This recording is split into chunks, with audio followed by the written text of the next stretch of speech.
Sweet சாப்பிடணும் போல இருக்கா?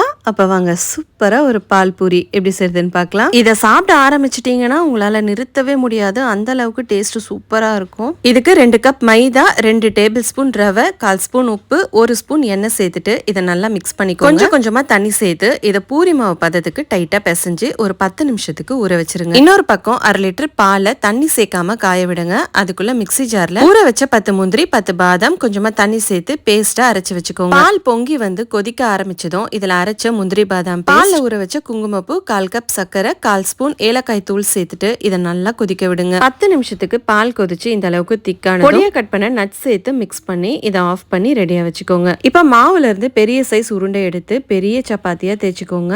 இந்த மாதிரி சின்ன கிண்ணத்தை யூஸ் பண்ணி பூரிய குட்டி குட்டியா கட் பண்ணி எடுத்துக்கோங்க. இதை சூடான எண்ணெயில சேர்த்து பொரிச்சு எடுத்துக்கோங்க. எண்ணெயில சேர்த்ததுமே உப்பி வரும். 2 சைடும் வேக வச்சு எடுத்துக்கோங்க. பூரி மேல சுட சுட பால் ஊத்தி 10 நிமிஷம் ஊற வச்சு சாப்பிடுங்க. செம்ம கண்டிப்பா இந்த டேஸ்டியான ரெசிபியை ட்ரை பண்ணுங்க. தேங்க்ஸ் ஃபார் வாட்சிங்.